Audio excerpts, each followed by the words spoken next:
The copyright holders are the NGA and CCSSO. They cannot be, nothing can be taken away from them, and you can only add 15%. And there's all these stipulations that are outlined in a copyright notice attached with the standards. And here's some portions of the copyright notice. Any person who exercises any rights to the Common Core standards agrees to the terms of this license, which is about 3 pages long. The NGA and CCSSO shall be acknowledged as the sole owners and developers of the Common Core, and no claims to the contrary shall be made. So they're claiming their little fame. Then my favorite part is this part. The Common Core standards are provided as is and with all faults, and the NGA Center and CCSSO make no representations or warranties of any kind. So here they are promoting their little brainchild here that's the silver bullet for education, but in the fine print down at the bottom they say that they really have no liability for what they've created.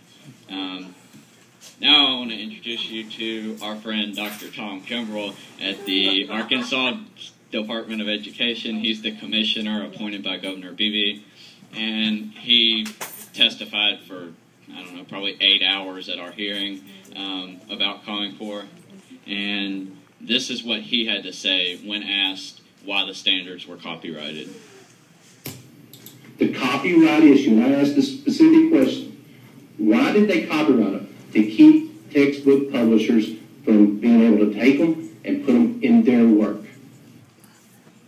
I have here my literature textbook that I got about 3 weeks after this hearing, and I'd like to show you the first 38 pages of the textbook, which has the entire 11th and 12th grade English Language Arts Common Core standards printed word for word, along with a bunch of other stuff that nobody is ever going to read, and I have to lug it around every day for the rest of the year. And they even put a little copyright notice in the front saying that the NGA and CCSSO are the ones that own it, because no claims shall be made to the contrary. And we contacted Hope Mifflin Harcourt, the publisher of this textbook, and they declined to comment on the issue. How much does it weigh, Patrick? I don't know. Too much. It's huge. I think we only use like this much of it the whole year. But anyway, and also we tried contacting the NGA, and that's like trying to get a hold of the president. Nobody ever calls you back. So next question, were the standards based on any research? End of that question. There was no research done. If you look at standards in any field, whether it's medicine, psychology, engineering, every field has its own standards, just like teaching does. And if you look at standards in any other field, you'll see hundreds and hundreds of footnotes saying what that standard was based off of. Was it based off of research, someone's opinion? Where did that standard come from? If you look through the Common Core, there are no footnotes that tell you anything about who made up what or what it's based off of. So that was your answer to that question. Are the standards, this is a really important one, especially in elementary, are the standards developmentally appropriate for young children? And this is Dr. Megan Koshnick, who testified at the University of Notre Dame. And she is a psychologist that specializes in child development and anxiety. And this is portions of what she had to say about it.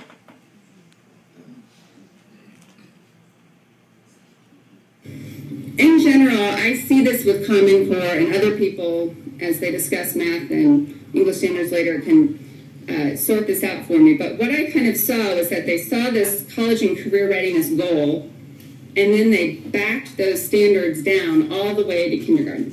So instead of thinking about what's developmentally appropriate for a kindergartner, they're thinking, this is where we want that kindergartner to wind up. Let's track this all back down to kindergarten and have them work on those skills in a kindergarten way. There's some major flaws with that. We can train students to answer questions. You can train a second grader to answer abstract questions, but you have not really changed the internal process of understanding abstraction. You have trained them to answer questions.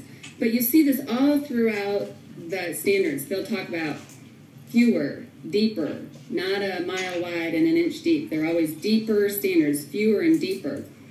And really, when I look at them, often they're requiring these children, 8, 7, 9, who are right in the midst of this concrete operational period. Remember, they like concrete operations, no abstractions. And they're requiring them to explain, justify, and apply principles that are abstract in nature. And this is repeated throughout the math standards. It's no longer good enough to know that 7 minus 3 equals 4. You have to explain and justify how you came up with that answer. And probably, if they're going to make you do it the other way around, which you often see them do, you've got to say something about the inverse property of mathematics. And these are really abstract principles for a young child to be learning. Phase 2. So this is what's at stake with standards that are not developed with careful consideration for what's developmentally appropriate. First of all, from the child psychologist's perspective, you're going to stress out the kid. I'm going to be real busy because I specialize in anxiety, because I'm going to have a lot of really anxious kids.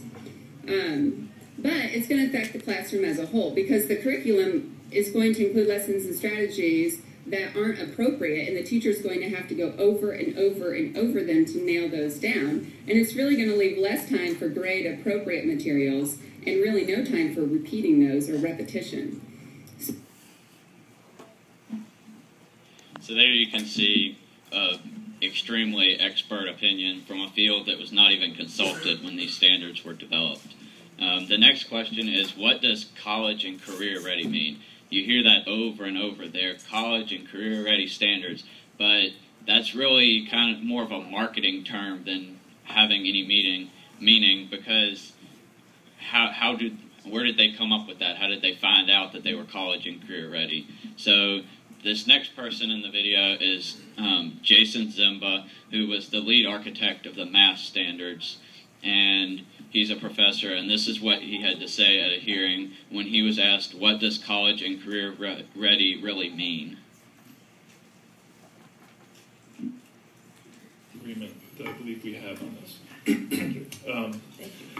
The definition of college readiness, I think it's a fair critique that it's a minimal definition of college readiness. For some colleges. Well, for the colleges most kids go to, but not that most parents probably aspire, right? It's not for STEM. It's not for international. That's true. It's not only not for STEM. It's also not for selective colleges that, for example, UC Berkeley. Even whether you're going to be an engineer or not, you better have pre-calculus to get into UC Berkeley, right? We have to think about engineering colleges. And that's scientific. That's true. I think the third pathway goes a lot towards that. But your issue is really broader than that. Oh yes. So I just wanted to make sure that we got that out. I'm not just thinking of selective colleges. There's a much broader question here. That's right. It's both, I think, in the sense of being clear about what this college readiness does and doesn't get you, and that's the big subject. But not to call something college ready when it only applies to a certain kind of college and a certain lower level of mathematical expertise that won't buy you far on the international market in most major disciplines of technology, economics, business, and so on. Okay, thank you. That's great. So he didn't have anything to come back at her. That's about how they do when you put them under pressure with the real questions. They don't have answers because there aren't any. How much, what cost? This is a highly complicated, and you could talk about this for hours, but this is a basic cost analysis that was done over the next 7 years, and it'll cost the United States almost $16 billion. And you can see that a majority of that, more than half, is spent on professional development and technology, all within the first 2 to 3 years before the standards actually start. So obviously for players in the technology field like Bill Gates, this was a big deal to dump an extra $6 billion into his industry. Also for textbooks is a total of over $2 billion over the course of 7 years. But you can see from this chart that textbooks and professional development material combined was $7 billion, which would be the market that Pearson and companies like that are in. So for companies in those two markets, it was a big financial gain for them to make sure that this goes through. Next question is, what is PARCC? And Grace introduced you to it. This is their website, and you can see they are managed by Achieve Incorporated because they have no legal presence. You can't sue PARCC because PARCC isn't anybody. They're just a name. And actually, this screenshot is old. It used to say PARCC is a 22-state consortium. Now it just says PARCC is a 19-state consortium. They're dropping like flies. They're finally waking up and acting out. In fact, Florida announced just last week that they were the state serving as the money handler for the operation, and they announced that they're backing out by the end of next month. So now there really is no one to handle the money for PARCC. So they're a fire that's just getting bigger and bigger. So then if you look at Achieve's website, Achieve is sort of this kind of odd political advocacy kind of organization, and I'm not really sure what business they have managing a testing consortium and what they know about that, but they have an agenda, and their whole website tells you about all the things they advocate for in education reform. This is their page about Arkansas that has their whole policy. They want all the standards aligned with the expectation of college and careers. One of their things on their agenda is to develop a longitudinal data system. So the people managing the test want the standards and they want the data system, and it's just, it is a big circle. It just goes on and on. This is the little self-proclaimed summary of Achieve from their website. It says that the 1996 National Education Summit, a bipartisan group of governors and corporate leaders decided to create and lead an organization dedicated to supporting standard-based education reform efforts across the states. To do so, they formed Achieve as an independent, bipartisan, nonprofit education reform organization. To this day, Achieve remains the only education reform organization led by a board of directors of governors and business leaders. This unique perspective has enabled Achieve to set a bold and visionary agenda over the past 15 years, leading Education Week in 2006 to rank Achieve as one of the most influential education policy organizations in the nation. And they're managing the test I'll be taking next year. That's wonderful. Next question. Students in Kentucky and New York took a test that their state developed for themselves last year. New York and Kentucky were kind of the test dummies, if you could say, even though we all are. And so they fully implemented Common Core last year in all grades, and they made up their own test to simulate the PARCC test. So we're making pre-test for pre-test for the real test that doesn't exist yet. And here's how one of the top schools in New York did. The green bars would be their scores in 2010 pre-Common Core, and that was their scores from this past year across their school in 3rd through 8th grade. This is the superintendent of that school district, Dr. Joseph Rella. In 2012, he was the superintendent of the year in New York, so he obviously knows what he's doing. And this was a call that was sent out to all the parents when the scores came in. Good evening, everybody. This is Dr. Rella. This past week, the State Education Department released the scores, the test scores, for tests that our 3rd through 8th graders took last April. And as they had predicted, State Ed, about 30% of the students across New York State passed these tests. Another way to say this is 70% of the students failed this test. Our students will be getting these grade reports in September. When that happened, I felt you needed to get some word from me about what my position is on this. I posted a couple of letters. One that I wrote to our state representatives in the state legislature, our 2 senators and the assemblyman, and one to you, the parents. I posted those on the website. You'll be getting that parent letter when the grade reports are mailed home to you middle of September or so.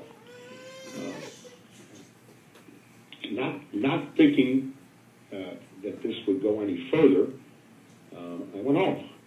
Well, it went further. Apparently it got onto the internet. Not apparently, it got onto the internet. It's gone viral.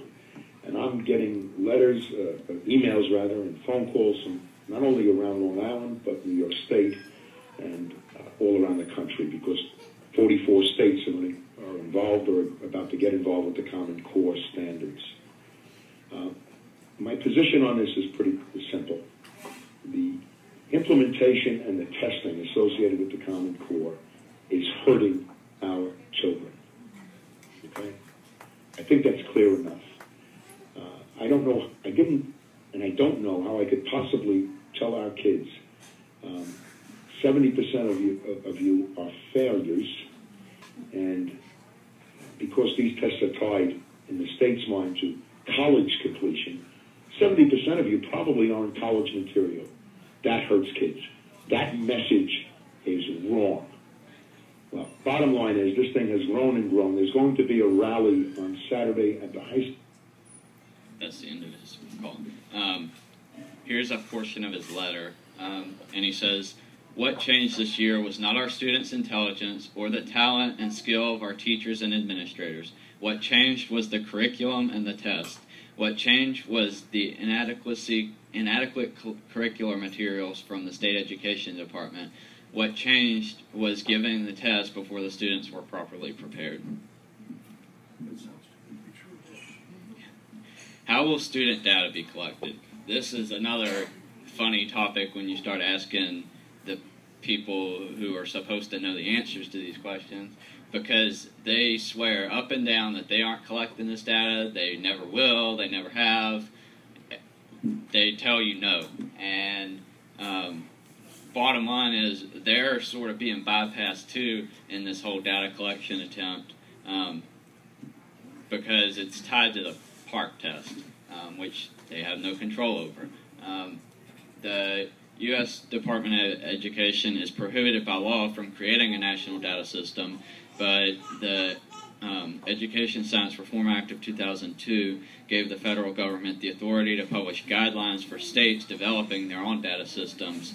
Over the past decade, a slew of new federal incentives and federally funded data models have spurred states to monitor students' early years performance in college and success in the workforce by following individuals systematically and efficiently across state lines. This is a little chart that shows you how their system works. They have, here's the humble little student here full of data, and here's your local school district, and they begin gathering information from for-profit vendors, such as the textbook publishers. There's a whole slew of companies that make practice tests that collect information on students. Then from there, it's shared through the district to your State Department of Education. And from there, information pours in from other government entities as well as other government programs designed to collect data. And it's all patterned after things that were created. The groundwork was laid by the Data Quality Campaign, which is this organization set up by the Bill and Melinda Gates Foundation to kind of oversee it and make recommendations to states and monitor state progress. And the National Education Data Model, the Eden Data File, EdFacts, it's all this giant system, convoluted system for collecting data. So they're skirting around the law of not being able to create a federal database by having all the states make their own databases that are all the same, so when you put them all together, you have a federal database. This is a screenshot from one of their websites, which is currently offline due to the shutdown.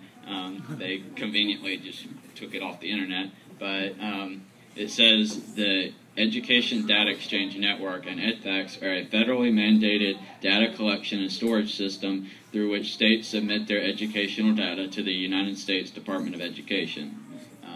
And then it goes on to tell you the 100 and some odd different data groups of subgroups, and there's hundreds of data points of different things they collect. So this is selections from the cooperative agreement, which is a 20-some-odd page document that was the agreement between the U.S. Department of Education and PARCC to create the PARCC test. And you'll see who signed it in a minute, to agree to the terms. But basically, this was the contract for the $160 million that they were going to be paid.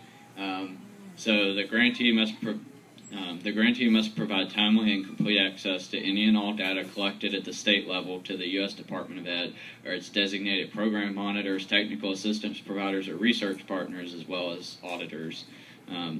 And then it must also produce all student-level data in a manner consistent with an industry-recognized open license interoperability standard that is approved by the U.S. Department of Education during the grant period. So by signing this document, PARCC agreed to make all information they collect available to the U.S. Department of Education. So since every student in those 19 states will be taking that test, the data from every student in those 19 states will be turned over on demand to the U.S. Department of Education and just about anybody else that wants to see it.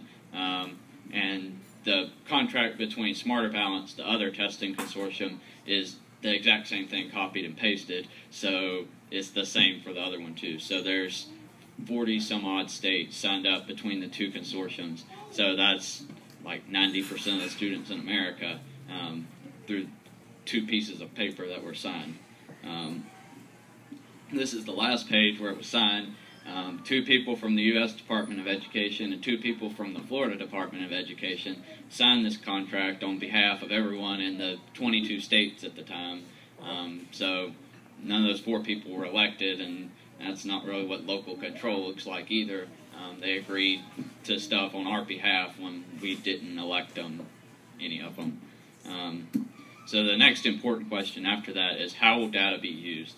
This next video that I show you is a research engineer at a for-profit company that is owned by Pearson that develops software that lets this company take data that they access from your PARCC test and from other data from hundreds of different sources and compile it, and it can tell you what career path you would be best at. So, like Grace was saying, it could very quickly turn into, here's what career path the computer says you should do. So you'll see it's almost creepy the way he talks about it. We're doing. I want to talk too, we're pulling data from everywhere. You name it, having open standards is important. We get data from thousands, tens of thousands of different places. Being able to do that fast and do it clean is incredibly important for us. Just want to talk about one thing here that's important data that we need to be able to pull in to make all this work. This is Common Core data about skills. I know I'm really running out of time. I'm not going to go into it in detail. Now, when we surveyed students, not a single one of them actually cared about, never asked us about the Common Core. But, we looked at it and said, all right, I'm not so worried about that. Because how many people say, if you ask them, do you care whether or not you have TCP/IP on your smartphone? They probably say, no, I don't. But you do care. This is the glue that actually ties everything together. If I want to achieve a goal, how do I know when I got there? How do I know? If I've got my own individual path to achieve my goals, how do I know when I got there? Now I can look at this and see these are the skills I need to achieve my goal, and I can turn that into a pathway to get there. So with that, that's what we're doing with open data, and we're very excited about it. Thank you. So there you go. They can take, let me go back to that one slide he had it on. With their software, each one of these little blocks is one standard in the Common Core, and they can take your test questions that you answered, and they know whether you got it right or wrong, and they can match it to the standards, and this would be an example chart of a student. The red ones would be ones they're bad at, the green ones are ones they're good at, yellow would be neutral, and then from that, they can build a pathway out of the skills that you're good at and match you to a career that matches that pathway of skills. which is a little crazy. So he said it himself, Common Core standards are the glue that holds everything together, because if everybody isn't tested on the same thing, then they can't access that data, and their whole little business doesn't work. So this is an example chart of the different entities and programs involved with Common Core, and there is no complete list because it would be the size of this building, but this is just a summary. And you can see data collection is green, and that's a huge portion of the whole initiative. And the standards are just this little bit, and then there's the professional development part, and then you got the Department of Education all up in everyone's business, all over the place. So you heard Bill Gates is involved. He stands to make a lot of money off of it, but he has his foundation where he put most of his money, and Bill Gates has an interesting idea about philanthropy. He is a pioneer in a field called venture philanthropy, where he uses his wealth to give back to others while at the same time creating a return on his investment. So he's applying business to philanthropy, and you'll see that over and over in how he does Common Core. He's investing in Common Core because he stands to make a profit, even though it looks like he's just giving out money to people. This is how much money he gave to the National Governors Association, and it cut off. But there's one grant is 19 million, so I think it goes up to 40-something million. Here's the CCSSO. He gave them 79 million, and this is just since I think 2007. So in the past 6 years, almost 7 now. Then 36 million to Achieve, the independent, nonpartisan reform group that's managing our tests. Then the Foundation for Excellence in Education, he gave them $1.6 million. Then this one is my favorite, the National PTA. He gave them $2.5 million just in the past few years. And here's one of the grants for $500,000. And its purpose written on the grant is to educate parents and communities on the new standards and to empower leaders to create the changes they need in their school system for Common Core implementation. And if you go on the National PTA's website, since that grant was written, about half of it is about Common Core. It was they're basically being paid to advertise for it. Pearson is involved too. Pearson is the largest textbook publishing conglomerate in the world. They're based in London, and there's 3 major conglomerates in textbook publishing. There's McGraw-Hill, Pearson, and Houghton Mifflin Harcourt. And over the past 6 to 8 years, they've bought up every single textbook publisher and just about any company that does anything in education to strengthen their fleet of companies. And how they operate is they'll take one textbook, and like this is a Holt McDougall textbook, but it's published by Houghton Mifflin Harcourt. And that is because Houghton Mifflin Harcourt makes a textbook, and then they own 15 different textbook publisher companies. So they publish the same textbook under 15 different brand names as 15 different textbooks, even though it's essentially the same text, just it's designed differently. And Pearson and McGraw-Hill all do the same thing. McGraw-Hill, Pearson made an attempt to purchase McGraw-Hill last year, but the paperwork was turned down by the Federal Trade Commission because it would have created an even larger monopoly than already exists.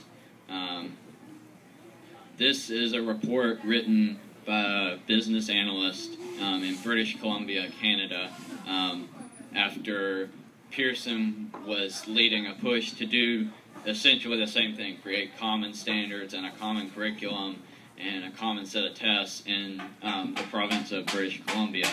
And so this was a report written by him to the British Columbia Teachers Federation.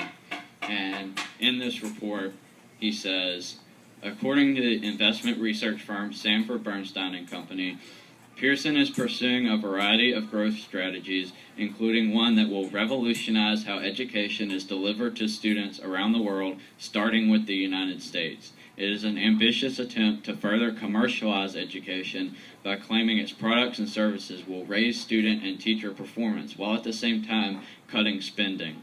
If successful, Bernstein argues, it would make every teacher and school student in the United States a potential customer by personalizing education in U.S. schools through technology and best practices. And since British Columbia is part of the North American Education Division, it too will become a target for the new strategy. This is also part of the report. This is a list of all the companies related to education that Pearson has purchased since 2007. And some of these companies, they were purchased by Pearson for more than they were worth at face value, some up to 2 times what they were worth.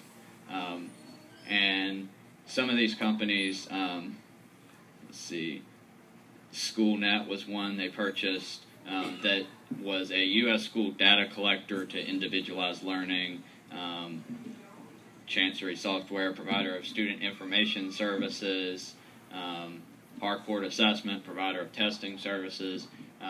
So leading up to this Common Core rollout, they were strengthening their fleet with plenty of companies that specialize in the things that weren't so important back then, but all of a sudden are the thing now in education.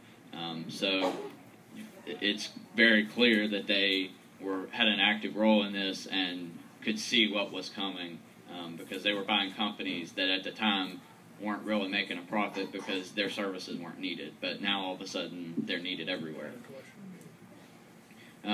This is Educational Testing Service.